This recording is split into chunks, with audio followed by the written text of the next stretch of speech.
తెలిసినంత ఈ పిల్ల బచ్చగానికి ఇది ఏం తెలియదు అనుకునే భావజాతకం ఎట్లుండదో చూద్దాం మరి. ఆహా ఓ అబ్బబ్బా అరే ఇంత బాగున్నది ఈ జాతకం. అరే ఎవ్వలకు లేనంత ఎలిగిపోతున్నది ఈ జాతకం. ఎవరిని ఓ మై మిస్టేక్, వేరే పేజీ ఇలా లేదు ఏడున్నట్టున్నది. సరే ఈ ముచ్చట మాత్రం తప్పకుండా చదవాలి. ఏంటంటే బావ సత్య హరిశ్చంద్రుడు అనుకుంటాం కానీ కాదు. గడిచిన 10 ఏళ్ళల్లో బావ పట్టుకున్నదల్లా బంగారమే. కాళేశ్వరం ముట్టుకుంటే అది కూలింది, కానీ బావగారి కుటుంబం మాత్రం నిలబడ్డది. తర్వాత ఆర్థిక మంత్రిగా గల్లపెట్టే తన దగ్గరనే ఉంచుకొని కమిషన్ ఇస్తేనే కాసులు విడుదల చేసాడు.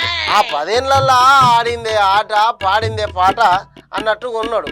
అన్ని ప్రజలకు తెలుసు. కానీ ఇక ఈ విశ్వవాసనామ సంవత్సరం బావకి ఎట్లున్నదో చూద్దాం ఒకసారి.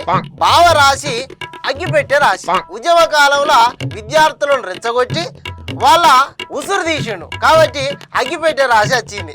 సరే రాశి ముచ్చట పక్క పెడితే బావ అన్నకు పక్కనే ఉన్నట్టుండి అన్నను పల్టీలు కొట్టించే ఉపాయాలు చేస్తున్నాడు. ముఖ్యమంత్రి సీటుకు నేనే కరెక్ట్ అని మనసులో ఎప్పటికప్పుడు తలుచుకునే మనిషి. కోరిక బలమైనదే, పట్టుదల ఇంకా బలమైనదే. కానీ అక్క అన్నలను తట్టుకోవడం కష్టమవుతున్నది.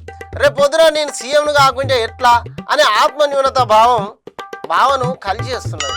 అందుకేనేమో కొత్త పార్టీ పెట్టాలనే ఆలోచన కూడా ఉన్నట్టు ఇక్కడ పంచాంగంలో అయితే కనబడుతున్నది. పేరుకే ట్రబుల్ షూటర్, కానీ ఇప్పుడు అతనే ట్రబుల్లో ఉన్నాడని చెప్తున్నది జాతకం.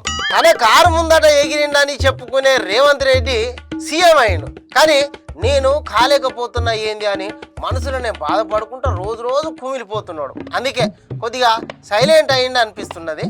ఆశపడితే రాదు కదా, అందుకే పార్టీని నిలువున చీల్చాలి అనే ప్లానింగ్ చేస్తున్నాడని, ఒకవేళ ఆ ఆలోచన ఇప్పుడు లేకుంటే భవిష్యత్తులోనైనా వస్తుందని ఇక్కడ పంచాంగంలో చెప్తున్నది. పెద్ద మనిషి ఉన్నన్ని రోజులు సైలెంట్గా ఉండి అంటే ఇంకా నా తడాకేందో చూపిస్తా అనే ఆలోచనలో ఉన్నాడట. చూడాలి మంత్రి అవుతాడా, ముఖ్యమంత్రి అవుతాడా, లేకుంటే ఉన్న ఎమ్మెల్యే పదవి కూడా పోతుందా అనేది చూడాలి.